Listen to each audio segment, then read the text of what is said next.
Un autre problème qui pourrait être intéressant, c'est l'estimation de la taille d'une population. Qu'est-ce qu'on devrait faire si la taille de la population est inconnue?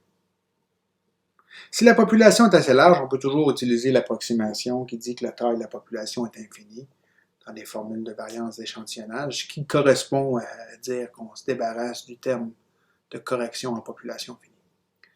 Mais des fois, c'est le paramètre n qui est la quantité d'intérêt. On veut savoir combien d'unités qu'il y a dans une population. Une question, par exemple, où c'est le cas, mettons qu'on s'intéresse à savoir combien de billets de 5 $ il y a en circulation. Je ne le sais pas, je ne peux pas demander à la monnaie royale. Il y a des billets de 5 $ qui ont été émis, mais qui ne sont plus en circulation, puis les gens ne savent pas nécessairement.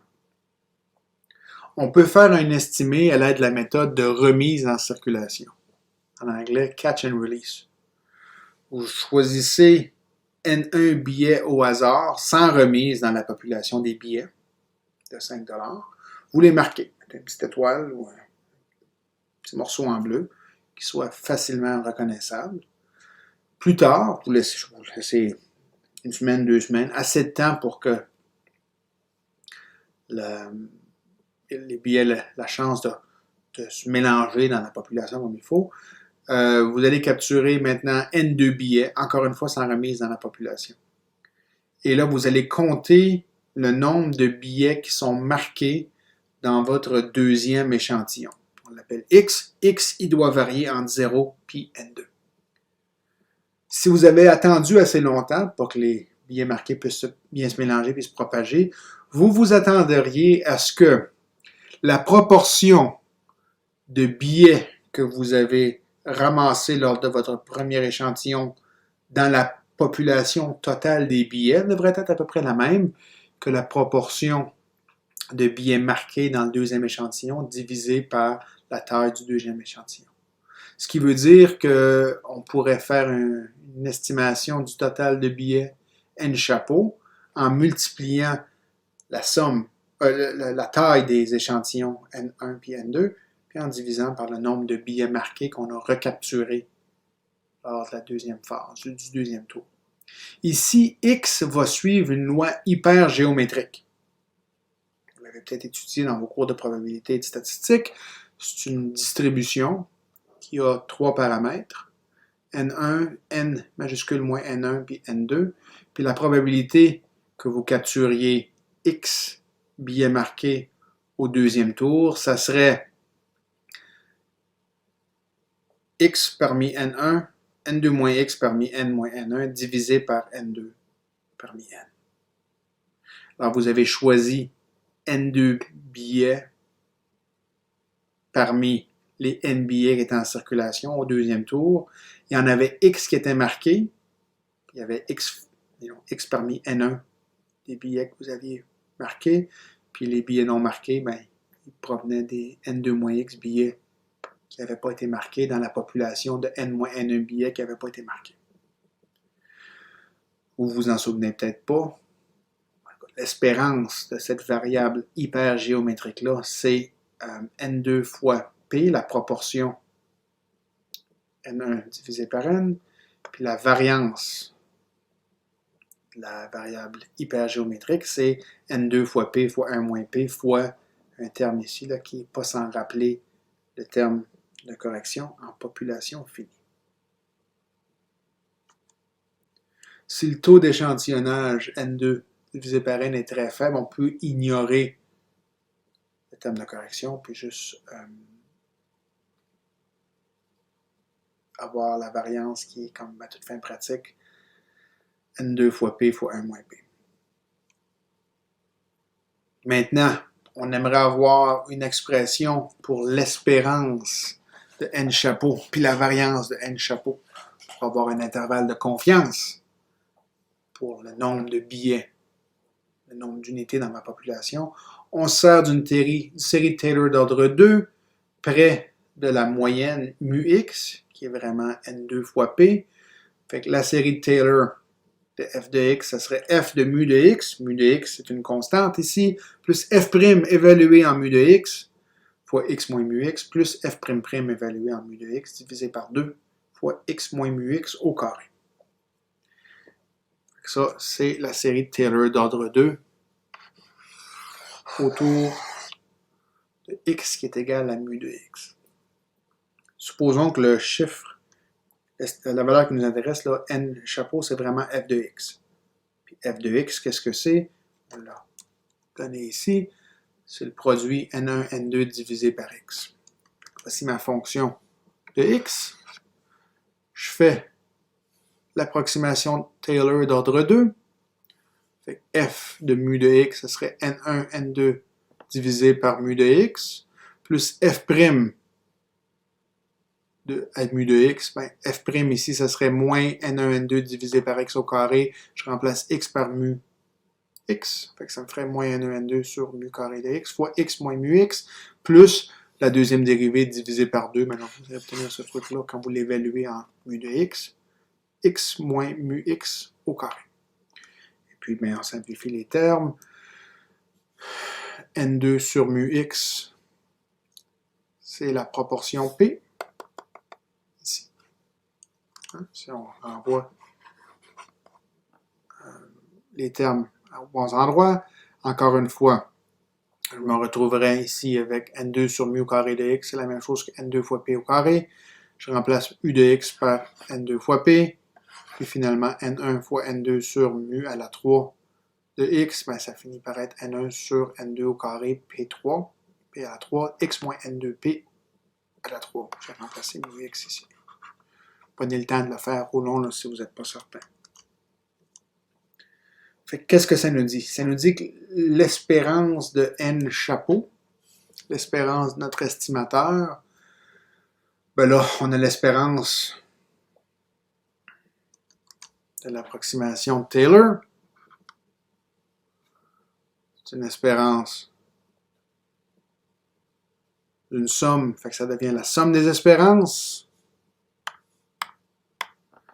Le premier terme, c'est une constante, fait que l'espérance de la constante, ça reste ça. Le deuxième terme, le seul morceau où est-ce que l'espérance rentre en jeu, c'est pour le x qui est ici. Tous les autres termes sont constants. Fait que je me sers des propriétés de l'espérance, n1, n2 sur mu au carré de x fois l'espérance de x, qui se trouve être mu de x. Ça va bien fonctionner pour nous. Moins mu de x. Good. Plus n1, n2 sur mu 3 de x fois l'espérance de ce morceau-là. L'espérance de x moins mu x au carré, c'est la variance de x. Fait qu'ici, j'avais mu de x moins mu de x, ça devient 0. Il me reste le premier terme plus le deuxième terme, n1, n2 sur mu 3 à la x fois la variance. J'ai une formule pour la variance. C'est à peu près la même chose que n2 fois p fois 1 moins p. Là, j'ai réécrit n2 sur mu de x comme étant 1 sur p. Je l'ai fait dans les deux cas. Je me retrouve avec l'expression suivante. Je me débarrasse d'un des n2. Je me débarrasse d'un des p. Il me reste n1 sur p plus n1 sur n2 fois p au carré fois 1 moins p. C'est à peu près l'espérance de n chapeau. Et là, je vais mettre le facteur n1 sur p en évidence. J'ai 1 plus 1 moins p divisé par n2 sur p. n1 sur p, par définition, c'est exactement n. n fois 1 plus 1 moins p sur n2 sur p. C'est pas tout à fait égal à n. C'est un estimateur qui est biaisé.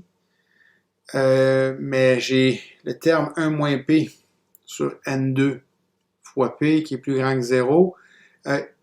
Ça finit par être un estimateur ici qui est asymptotiquement non biaisé. Lorsque la taille du deuxième échantillon augmente, lorsque n2 augmente, le terme qui est ici finit par se rapprocher de 0. Fait que, à la limite, l'espérance de n chapeau, c'est n. À la limite, l'estimateur n bar n'est pas biaisé. On peut obtenir un estimateur de la variance de n chapeau, pas la variance de x ici, en se servant d'une série de Taylor d'ordre 1. Écoutez, je vous invite à suivre les étapes. C'est la même chose que ce qu'on a fait lorsqu'on a calculé l'approximation de Taylor d'ordre 1. C'est juste qu'on n'utilise pas les termes au carré. Puis là, ben, on calcule la variance de n chapeau en calculant la variance de cette expression-ci. C'est une autre façon d'écrire n chapeau. Puis là, ben, j'ai une constante, n1 sur p. Je la sors de la variance. Ça me fait n1 au carré sur p au carré, fois la variance de ce qui reste. Mais j'ai vraiment 2 moins x sur n2 fois p. Mais quand j'ai une somme de termes, puis un des termes qui est une constante, ça n'affecte pas la variance. Ça fait que je peux me débarrasser du 2. Il me reste moins x sur n2 fois p. Je sors la constante moins 1 sur n2 fois p ici. Fait que quand je la sors, il faut que je l'élève au carré. Il me reste n1 au carré sur n2 au carré, p à la 4 fois la variance de x. Puis j'ai une formule approximative pour la variance de x. C'est à peu près égal à n2 fois p fois 1 moins p. Là, si je fais mes simplifications, je vais avoir un n2 qui disparaît ici. Et je me retrouve avec, il y a un p au numérateur, puis un p à la 3 ici. Je me retrouve avec n1 carré fois 1 moins p divisé par n2 fois p à la 3. En pratique, on ne connaît pas vraiment le p, fait qu'on va utiliser p chapeau, qui est la proportion de billets marqués x dans l'échantillon de taille n2.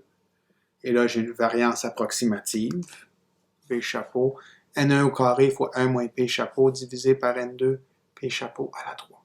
Il se trouve qu'il y a aussi un théorème de la limite centrée si n2 et n sont suffisamment élevés. Ben, l'approximateur, l'estimateur n chapeau, suit approximativement une loi normale qui a les paramètres suivants. La moyenne, ça serait n1 fois n2 divisé par x. La variance, ça serait à peu près n1 au carré fois 1 moins p chapeau divisé par n2, p chapeau à la 3. Puis l'intervalle de confiance, dans ce cas-là, pour la taille de la population, ça serait l'estimateur plus ou moins 2 fois la racine carrée de la variance. Par exemple, supposons qu'on avait capturé 500 billets au départ, puis qu'on les avait marqués. Plus tard, on capture 300 billets. Et des 300 billets qu'on aurait capturés, il y en avait 127 qui étaient marqués. Il faut demander d'un intervalle de confiance du nombre total de billets de 5 $ dans la région d'intérêt, là, à environ 95%. Fait qu'on doit calculer l'estimateur ponctuel, n chapeau, n1 fois n2 divisé par x. 500 fois 300 divisé par 127, c'est à peu près 1180. On calcule la proportion des billets marqués au deuxième tour. X divisé par N2, 127 sur 300, c'était 42,3%. Et là, on a toute l'information nécessaire pour calculer la marge d'erreur sur l'estimation. 2 fois la racine de la variance. Ce serait 2 fois la racine de N1 au carré fois 1 moins le P chapeau, qui vient ici, divisé par N2 fois le cube du P chapeau. Ça fait à peu près 159,176.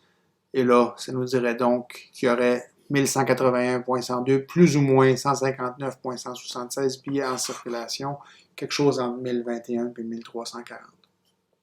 Avec 95% de certitude, selon l'interprétation fréquentiste. En pratique, on ne capturerait pas 127 billets la deuxième fois. Là. À moins qu'on se trouve dans un petit village, peut-être. Mais dans une ville plus grande ou dans un territoire plus grand, on recapturerait peut-être 10 billets marqués. Potentiellement, je ne sais pas, une vingtaine, ça dépend de la situation, j'imagine. Mais il n'y en aurait pas tant que ça.